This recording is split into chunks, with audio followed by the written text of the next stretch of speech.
مرحبا یا رمضان۔ رمضان المبارک کے سلسلوں میں سے ایک سلسلہ جس کو قرآن اور رمضان بھی کہہ سکتے ہیں، اور جس کو تلاوت قرآن اور رمضان بھی کہہ سکتے ہیں، تلاوت اور قرآن بھی کہہ سکتے ہیں۔ رمضان اور قرآن کا آپس کا بہت جوڑ ہے۔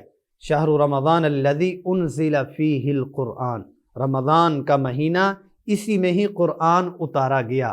رمضان ہمیں قرآن کے ساتھ جوڑنے کے لیے آیا۔ کثرت سے قرآن مجید کی تلاوت، ہر ایک مقام اور ہر ایک جگہ اور ہر ایک زمانے کے ساتھ کچھ خاص حیثیات ہوتی ہیں جن کو کرنا ضروری ہوتا ہے۔ وہ کیا ہے کہ جب ہم حرم پہ جاتے ہیں، عمرے کے لیے جاتے ہیں، حج کے لیے جاتے ہیں، حج کے اور عمرے کے جو وجوب ارکان ہیں، فرض ہے، اس کے علاوہ وہ کیا ہے کہ کعبے کو دیکھنا مستقل عبادت ہے۔ اچھا، وہاں پر کعبے کا طواف افضل ترین عبادت ہے، افضل ترین عبادت ہے۔ تو رمضان المبارک میں تلاوت قرآن افضل ترین عبادت ہے، افضل ترین عبادت ہے۔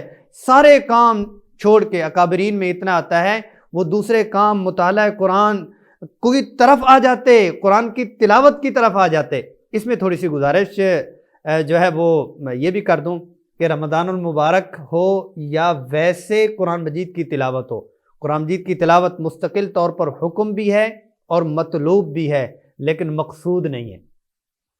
مقصود فہم قرآن، مقصود قرآن مجید کا سمجھنا ہے۔ تلاوت میں پھر سے دوہرا رہا ہوں، اس کا انکار نہیں ہے کہ درست ادائیگی بھی ہو، یتلو علیہم آیاتی ہی تلاوت قرآن ہے، لیکن یہ ہے کہ قرآن مجید جو قرآن ہے وہ خود بخود بیان ہے۔ نماز میں اللہ اکبر جب پڑھتے ہیں آپ صلی اللہ علیہ وسلم، اور اس دور میں مستقل طور پر بیانات لمبے لمبے نہیں ہوتے تھے، کیونکہ نماز خود بیان ہے، نماز خود بیان ہے۔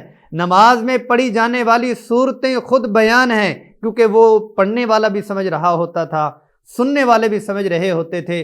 تو رمضان المبارک میں جہاں قرآن مجید کی تلاوت کا ثواب اتنا زیادہ، تو اس کو قرآن مجید کے فہم کے ساتھ جوڑ دیں، اس کو تھوڑا بہت آپ ترجمے کے ساتھ پڑھنا شروع کریں۔ جہاں جہاں قرآن مجید کے خلاصے کا اہتمام ہوتا ہے اس میں ہم جڑنا شروع کریں۔ جہاں قرآن مجید کا ترجمہ مکمل طور پر ہوتا ہے اس میں ہم سیکھنے کے لیے اپنے آپ کو لگائیں۔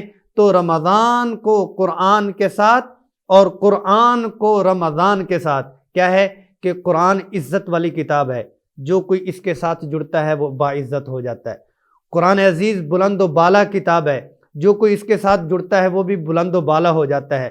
قرآن عزیز ایسا دوست ہے، قبر کا بھی ساتھی ہے، حشر کا بھی ساتھی ہے، پل صراط کا بھی ساتھی ہے، اور یہ جنت میں داخل کروا کر بے کہے گا کہ میں نے اپنا کام پورا کر دیا، اب آپ چلے جاؤ۔ تو قرآن کی دوستی وہ کیا ہے کہ رمضان میں میری جڑ جائے۔ مرحبا یا رمضان۔